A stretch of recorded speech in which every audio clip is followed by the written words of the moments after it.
Hey guys, Huzzy here bringing you another video. Now welcome to an extra episode of Climate to Master, and we're doing a replay analysis episode.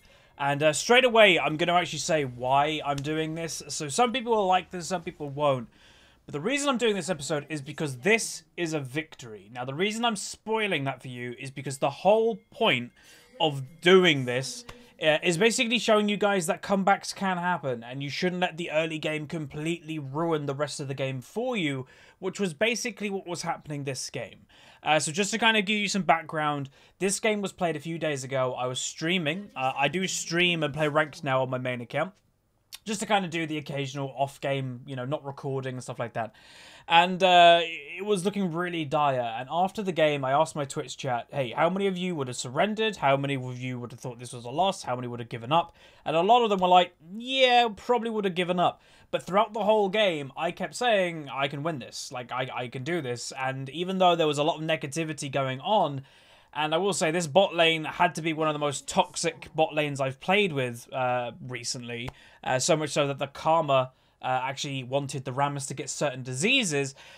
That's a pretty bad situation to be in. Again, I'll never get the mentality of people that are like that. They must just be very delicate, you know, that they're letting a video game get to them that much. But I will say, I believe they did get punished, so that's a bonus.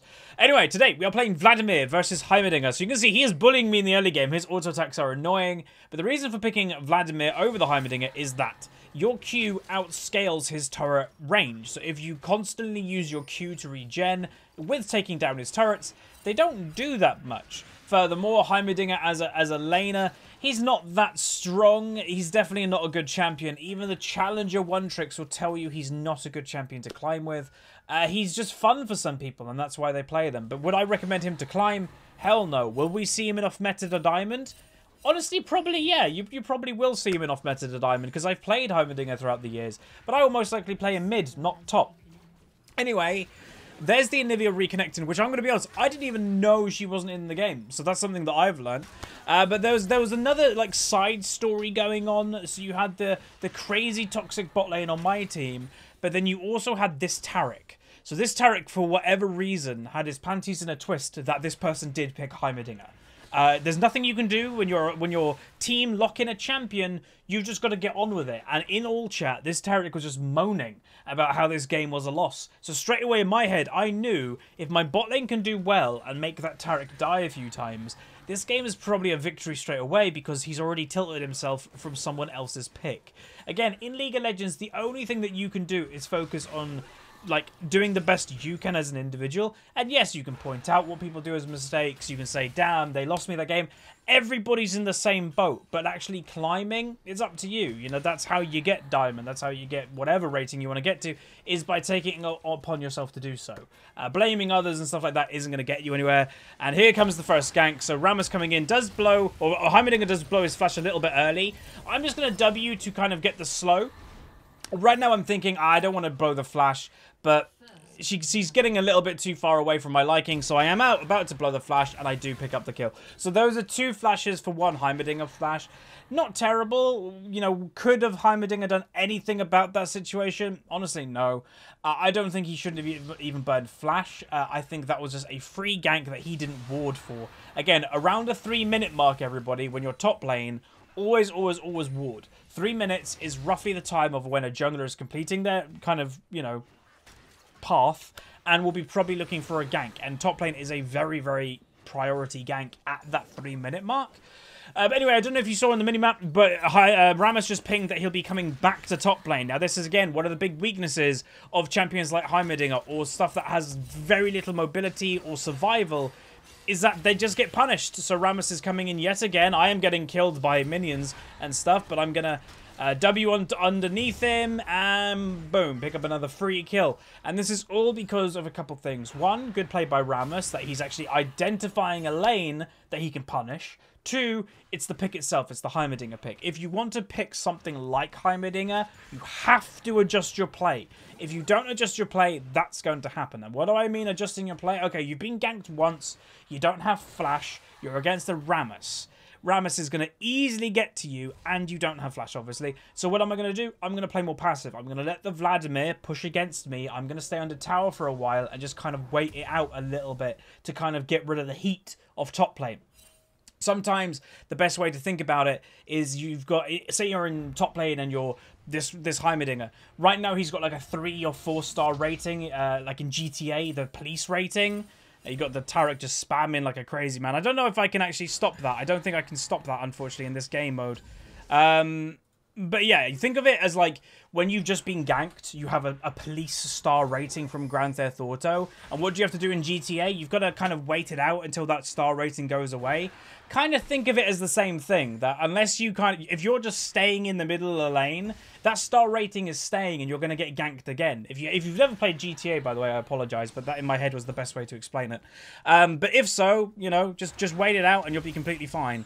I do get double whammed there, which is unfortunate, and I do miss the cannon, which I just know. It's got level 6, so this lane's going okay. Bot lane's ahead on farm. Mid lane, obviously ahead on farm, considering that Anivia wasn't here, which, again, I didn't know. Caston has died once. You can see the Tarek himself is spam pinging in question marks on the Heimerdinger. Like, again, just a very weird individual. He's spam pinging. When you're by the way, when you're already in game, there's nothing that you can do. If you're that upset about someone else's pick and it's your problem, do you know what you should do? Dodge. It's not the Heimerdinger's problem he's picking Heimerdinger. It's the Tarek's problem that he has a problem with that, which is the really weird thing. Anyway, let's continue. And right now you're probably wondering, Huz, why, you know, so far you're winning this game. What's going on? Well, let's just kind of have a quick look over here. So there's a lot going on. My team are getting absolutely surrounded. Kassadin should, by the way, try and make his way out. Karma, for some reason, just walked into the middle of him as level 4, so she just dies instantly. Rammus goes back in, which is a mistake. So they're probably, a lot of them are going to go down. And I was just about to say, so, Huz, why are you making this video? You know, was this supposed to be a comeback? Well, you're kind of starting to see a little bit of what's going to happen. A lot of it is, you know, enemy team grouping well, my team not. Anyway, Heimerdinger does get a little bit of pressure on me. He ults me and stuff like that. I do miss some of them, but, you know, you've got to be a little bit careful. Tristana does die by herself as well. So, there you go. There's the turn. We were ahead. Now we're behind by over 1,000 gold. Or around 1,000 gold. Top lane, we're still doing okay. Farm-wise, you know, we could be a little bit there, but it's okay. I'm going to be probably just trying to look for more pressure on him as an individual, if anything. Again, when you're playing... I will say this. I looked into, obviously, the counter list to Heimerdinger. And what I say about counters is always the same. Don't pick counters unless you know actually how to play that counter. So obviously I know how to play Vladimir. I've played him before. These pings, man, are driving me mad. Let's just kind of try and get rid of that. Let's just lower the ping volume to save all of our ears, especially mine while commentating. But yeah, counters, they're great. Because technically, yes, you're a counter of that player. Your champion just beats that other... champion mechanically. It doesn't mean you're going to beat them. I am going for a dive with my ultimate all in right now. Goo, really free, easy kill, which is nice. So yeah, Vlad's counter can beat him relatively easily, but that doesn't, one, guarantee that I'm going to do very well, and two, like I was saying before, is don't pick counters because. I will actually say I don't regret it being a big part of my channel at all, but unfortunately, with me, every episode looking at champion.gg and saying win rates of different champions, I think of my own channel, I've built a subculture of people that think counters are very important. They're not. They're not that important, especially the lower ranks you go. The biggest thing that matters in higher rank, sorry, in lower rank, is simply playing well. It's that simple. You know, again, people always say to me, what's the secret about climbing? The secret about climbing isn't a secret. It's play champions you know and play them well. It's that simple. It doesn't matter if it's a counter. It doesn't matter anything. I've given... Okay, here comes the second bad thing. So, Infernal Dragon contested. Our Rammus loses out the Smite War. He does also die. Caston's going for a kill, but Tristana dies. Karma also dies. Caston's going to try and go for a final kill, but he flashes away. And's also going to die. So this is where a lot of the stuff, again, especially as top lane, you're kind of just going, what's going on? And that's the negative of top lane, is that it's an amazing lane. It can definitely carry. But if your team muck up in the early game, there's nothing you can really do. You know, are you going to teleport around the map or even roam around the map to sacrifice your lane? You can, but if it doesn't work out, then you're going to get really far behind. Or you just continue what you're doing and hope that they just kind of stop feeding. And that's the role. So they get an Infernal Dragon. They killed 4 people. They're ahead now on gold. HuzzyGames, I believe, did just get... I think he might have got a kill or something. So he's 1-3-1 now. If we look into the gold... Total, I've got 3-8. He's got 3-2. So we are doing quite well in the top lane right now. But you can already see in bot lane this huge gap emerging. The nearly 4,000 gold from Jinx. 2,700 from Tristana at only 10 minutes. Like, that's a massive gap. And again, it's always ironic to me. The people that are doing the worst are always the most toxic. And again, like I mentioned earlier, that bot lane is... Whew, very toxic. But anyway, what do we want to do furthering as the Vladimir? What, you know, our team's doing bad. What do we do? Honestly, keep trying to push forward. The more you play League, the more knowledge you'll get. And the knowledge that I used and had this game as Vladimir, simply, I'm strong in team fights. Even though the Jinx could be very strong, I'm going to be hard to deal with if I get myself in a really good position. So it's just trying to focus as much as you can on being that basically stopper to the enemy team. That they're walking all over my team right now. But if you as an individual can be the one that kind of goes, halt, you know, I'm stopping you to delay, that's really good. Anyway, TP coming in from me. I do end up cancelling it because that, you know, I would have just got in there to die practically. If they can get 1 kill, amazing. Which I don't actually think they're going to do. Obviously, if I teleported in, I would have got that kill, but I would have died for it. Again, 1 teleport is not worth a death. Anyway, we are going to continue going to top lane. I'm going to get probably another kill. I do on the HuzzyGames. Oh, actually, he might have stopped my teleport now that memory serves correct. So, yeah, I think he might have stopped my teleport. I probably would have cancelled that anyway, I'm going to be honest, because I think I would have just died instantly. And I think me standing still there was literally just typing to my team, hey, guys, just, you know, play passive maybe. That would be great. Or it might have been typing to the Karma who was being really toxic towards the Rammers. It was one of those two things at this time. Again, this was played a couple days ago, so my memory's a bit foggy on it. But we're now 4-0 as Vladimir. Obviously, the Rammers got us a very good start with those 2 ganks, and now we're using that advantage to actually get ahead. And that's, again, what you want.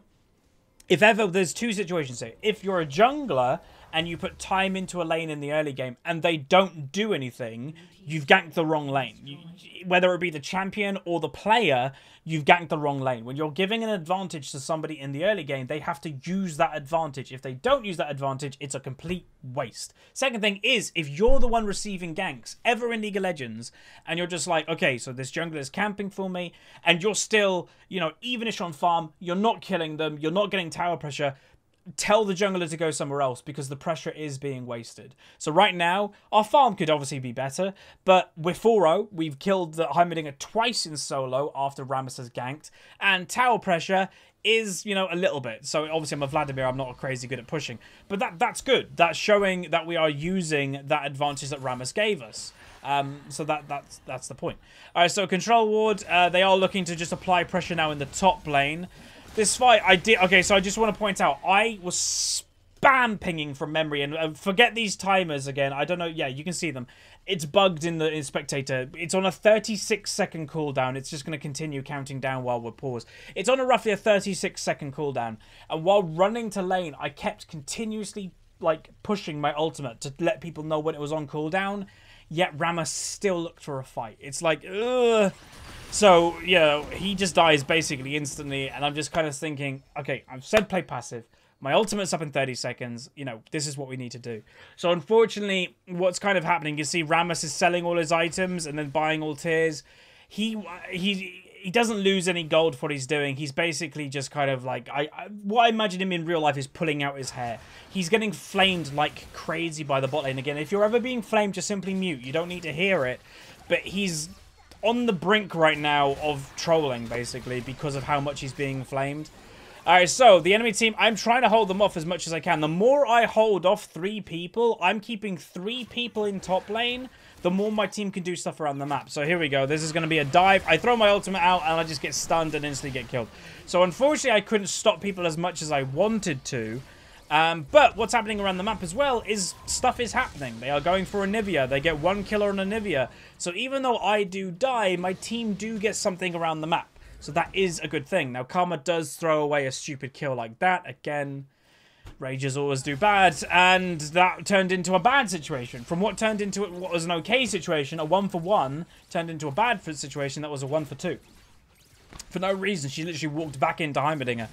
So Tristana is just going to stay bot lane for a while and just try to farm. You can see her farm is slowly catching up to the Jinx. So right now, this is where I think I was saying to my Twitch chat, okay, so I still think I can win. And some people in Twitch chat going, nah, FF next, game over. And again, this is why I did spoil the outcome for you guys. You know, some people would have liked that and go, okay, Huzz has told me this is a win. How the hell is this game a win? And there's going to be some people going, I wish you didn't tell me. Again, the whole point of me doing this replay analysis that I normally don't do as an extra video, as an extra climb to master, is to show you that games are winnable. To show you that no matter how far you really get behind, there's always kind of a way to do it.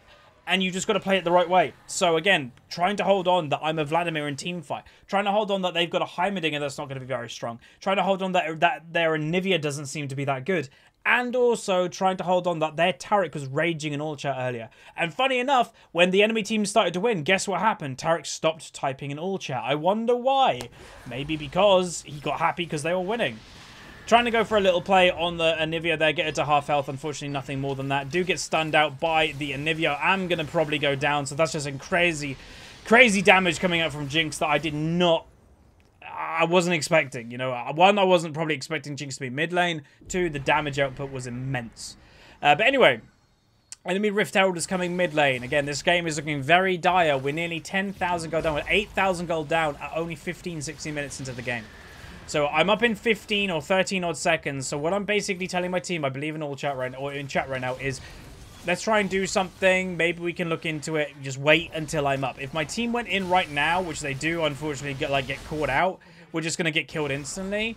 So unfortunately, they do get caught. And again, the whole point of what that should have been is they shouldn't have been there. It's that simple. They should have just been way far back, and then that should have been a lot better. Gonna try and do something though. Maybe just push Jinx away. There's the Taric ult coming down. So this whole game is revolving around this Jinx. I am gonna use my ultimate to try and get a sneaky kill on her, but she does use heal.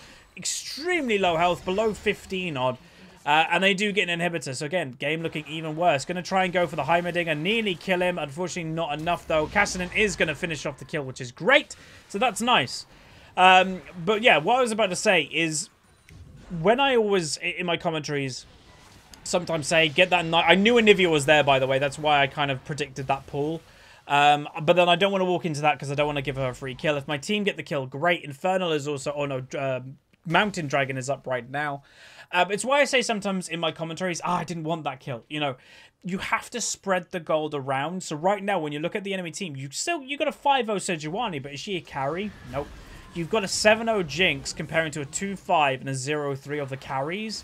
So, in my head, again, I'm thinking, they've only got one carry. Like, in relative terms of who is actually going to be strong this game, they've got one carry. So, what does it mean if I kill that Jinx? What does it mean if we actually do kill her? We can probably win. We can probably win the team fight. So, this is where... I say to a lot of people, you can watch videos, you can watch commentaries, you can watch LCS, and you can think you know exactly what's going on, but it means nothing if you don't apply that knowledge in-game. And this is the type of situation that everybody watching this video, you have to apply your knowledge in-game. You have to think that. You have to think, okay, their carry's the only thing that's kind of in the way. We have to kill the carry. Where a majority of the League community right now would just play normal, would not play to prioritize the Jinx, would just kind of play and just go, we lost, damn. But this game is winnable if you prioritize the right target. And that's what this is all about. It's thinking about what you're doing.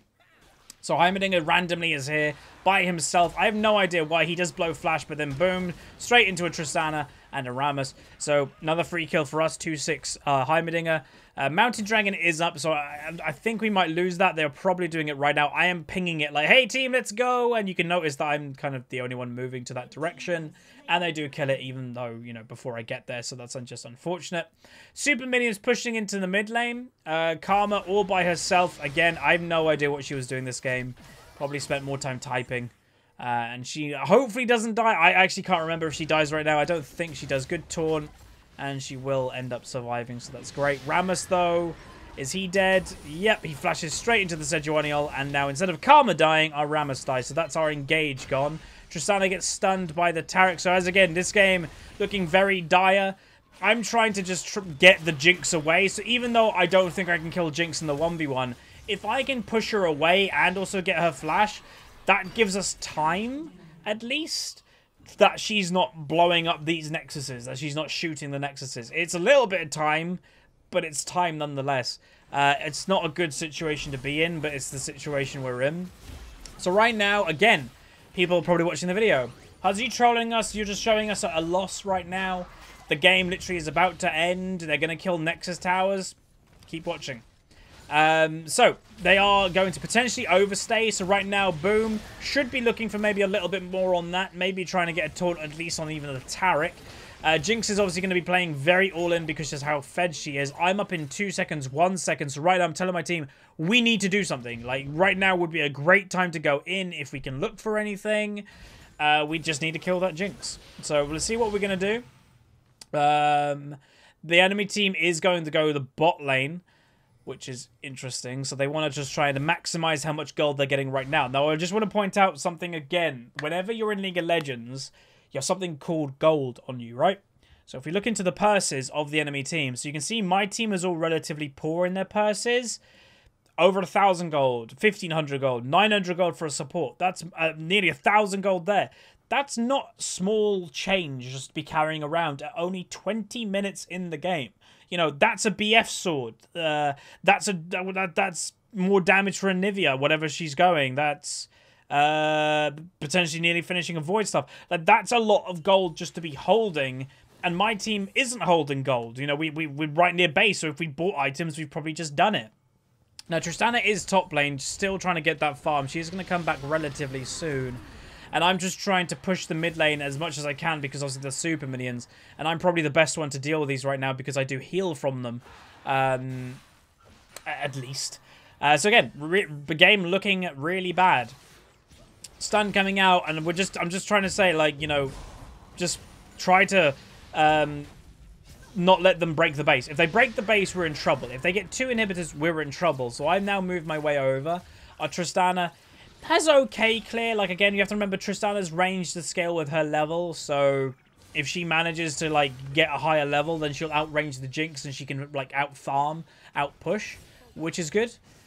So again, I'm trying to drag the minions a little bit over to this side. Okay, engage coming in. So I'm just trying to think, what am I going to do? I prioritize the Sejuani as a free kill because she's just, like, you know, tanking the tower. Get 1 kill on her. Taric's nearly going down. Unfortunately, does not as of yet, but we hold off. No one dies on our team, and Sejuani blows flash and dies. So right now, this is the time. Eva will nearly get killed by that.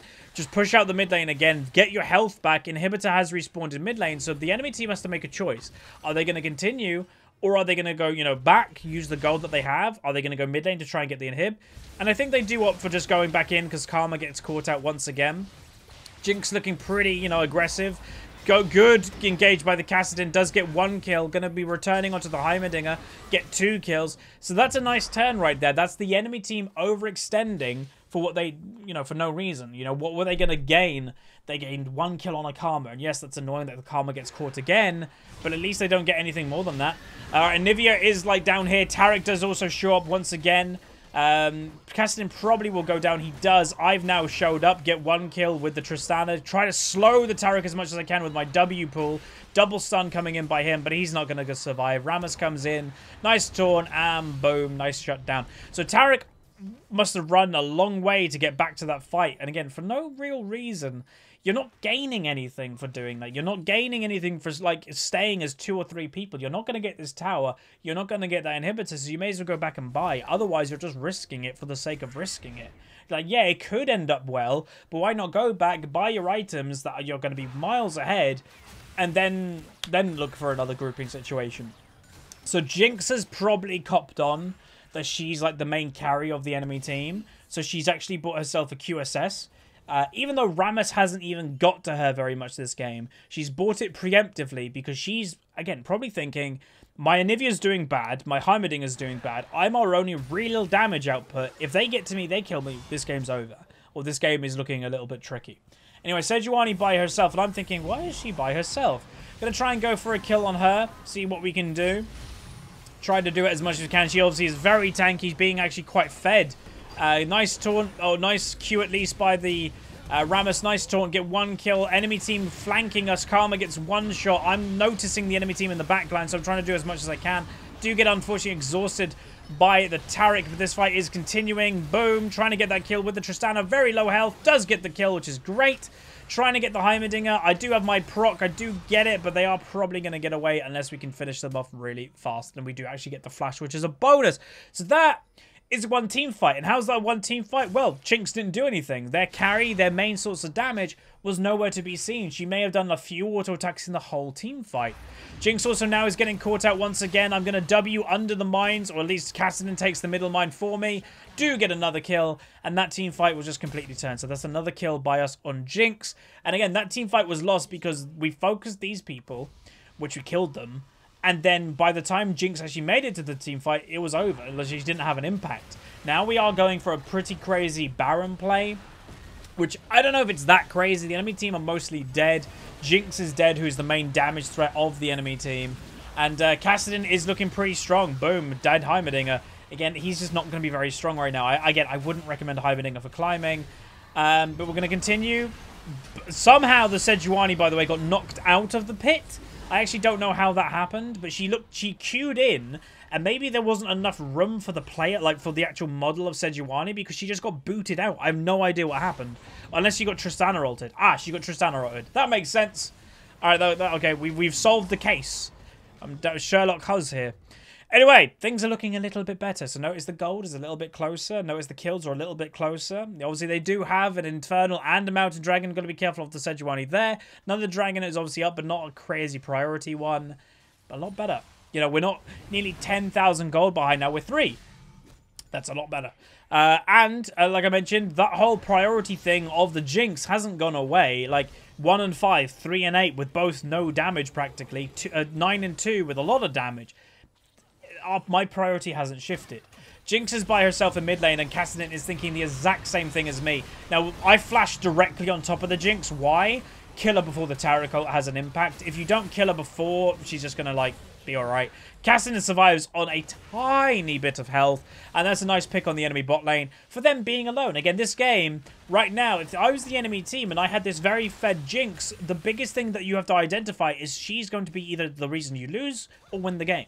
Either you protect her with everything you've got, or it's pretty much game over. So them only being 2 people in mid lane is either a mistake by those 2 by being there, or it's the mistake by these 3 being over here. Because the whole point and the whole priority of what the enemy team should be doing is protecting that. That's it. That's the #1 priority. That should be the only priority for the enemy team right now. And as their team comp, honestly, they've got a pretty good team comp for it. They've got Heimerdinger stuns.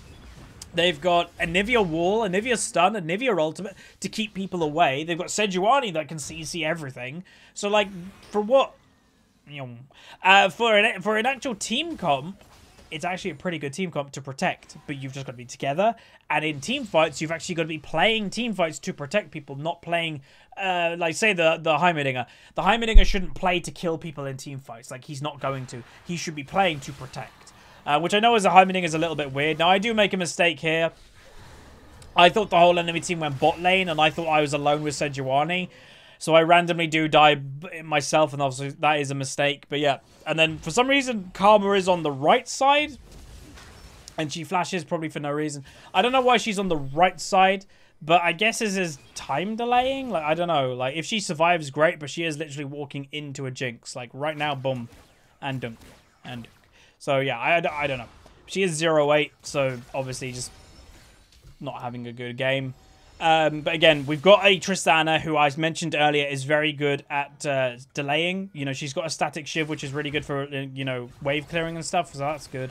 But we are going to lose this tower. I'm coming up in 10 seconds. We are also probably going to lose this inhibitor. Good damage return. You know, nearly even damage there, and the difference of these champs is quite big in gold and stuff, so that's not terrible. I have now spawned, so I'm into the arena. Item build-wise, haven't even mentioned that this game. Got a relatively basic Vladimir build. Here we go. Teamfight potentially coming in right now. I'm wanting to go in. Taric ult does come down, but Ram is just not interested. I think we could have looked for something there. We are going to look for it potentially now. They don't have a Sejuani ultimate. They don't have Taric ultimate. Good flash by him. He's not even taunting it. He does taunt eventually. Good damage by everybody. Trying to do as much as I can. And Nivea is going in egg form. Do end up killing her. Keep her going. Keep her going. Tristana's going to try and get the Heimerdinger. He does Zonya, so he's 100% dead. And that is a really nice turn. And that is, again, enemy team overextending, enemy team underestimating our damage, and enemy team using their ultimates for no reason. Like, they threw Sejuani ultimate when we weren't even near them, and stuff like that. That just opens up the game for us. So we're getting an inhibitor, which is great. So again, this game, slowly you can see it turning. We have now taken the gold lead this game, which again, 10 minutes ago, 15 minutes ago, I bet most of you even watching this will probably doubting, you know, no, Huz, this can't be a win. It can. You just got to play correctly. It's that simple. The Ramos doing that engage there was brilliant. He queued, I think, into 3 or 4 people, and then eventually did end up getting the taunt, which was not a bad taunt at all. He forced the QSS, but then also just then forced the flash, so then Jinx couldn't do anything the whole team fight. So that is a good situation. By the way, something to also mention is the more that the enemy team push into your base, the more free minions you're also getting. So if the enemy team do not end, it means you're actually getting quite a lot of farm that you may have been getting denied earlier. So I do have teleport, but this game isn't really a game to split push. Like, Cassidy staying down just to get this, he does have teleport up, but this isn't a game that, you know, we want to split push, split our damage and stuff. This is very much a focused game on killing Jinx. Like, it's that simple. Like, it's not even, in a weird way, it's not even a team fight. It's just prioritizing the Jinx to make her not do anything. Not do damage, not kill people, not reset. Because if she gets her passive and starts running around everywhere, that's going to be difficult, right? Get another dragon, which is just a free dragon. Nothing crazy, just an ocean. But now we need to regroup. So the enemy team are going to barrel their way down in mid lane. And they are hoping right now, if you're wondering, to win a team fight, get a pick or something, and end the game. That's pretty much it. Ramos is looking for it. Does get another brilliant knock-up. Jinx in the backline. Now this team fight does not actually look very good. Notice how... Okay, so just notice what I said earlier, is that their whole enemy team's priority is of protecting the Jinx. Look where Jinx is. Behind everybody. We can't get to her. So that is really good positioning for them. So this team fight isn't looking good. So we do end up not getting Sejuani because of Taric ultimate. I do end up going down. Jinx is a very big monster right now. And this game, again, you're probably thinking, GG, that's a loss. Try to survive as much as you can. Tristana's going to be just throwing some auto attacks out there. Hopefully Karma does not die. And the enemy team have to make a very important decision. Do they go for the win? Which right now is looking likely. Obviously, you guys know the outcome. Or do they back off? So Tristana's just going to throw the occasional auto attack out by trying to clear the minions as much as they possibly can. Enemy team has just realized we can't do this. Tristana's clear is too much. So... can we do anything here? Try to get a pick onto the Nivea. Doesn't get anything. Do get a nice slow onto the thingy. Really close to killing the Jinx. Potentially, if Tristana just went W auto attack, she would have killed her. But that's nothing bad, you know. And we do have minions flooding into our base. But my team is trying to chase them as much as I can. Now, you're about to see something that I thought was quite good. My team is chasing. You'll notice how I'm alive. Teleport coming in right now. Just watch the mini-map of where I'm going. So my team is still trying to herd them. And right now, just to mention what is going on, it's not that my team are looking for an engage. My team are looking to just stop them basing, stopping them going back, either by, you know, then pressing the B button and actually teleporting back, or physically stopping them running this way. So let's continue watching. I'm coming for a flank. Enemy team is spam pinging. Heimerdinger is running into me. Gonna go for a kill on him. Find the whole enemy team, but now we're going to try and kill everything. Nice flank. 2 kills straight away from Tristana. 3 kills Tristana. Trying to kill the Jinx. Do get the Jinx. Gonna go for the Taric. And boom. Game win, I think. So that was a really good teleport play. And not just the teleport play, but that was a good play by my team. Continuously chasing them. They probably noticed my teleport was like, oh, Vlad can flank them. Worked out really well. But let's see if it does actually end up into a game win or loss. I can't remember if we win the game right now. But there you go. That was a massive turn. How was that a turn? Prioritizing the right targets and also the enemy team's mistakes. They kept overstaying. Their decision-making was quite weak. And they kept overstaying, like, just that situation. If they based, like, if they left 20 seconds earlier and then based, they would have been fine. But because they overstayed, it gave me time to teleport behind them and just flank them, get 4 people, and game over. So that's going to be it. Hopefully you guys enjoyed this extra episode of Climb to Master. If you did, throw a like on it. Subscribe if you haven't. Let me know if you want to see this more occasionally, because I do not mind. And I'll see you guys next time. See ya.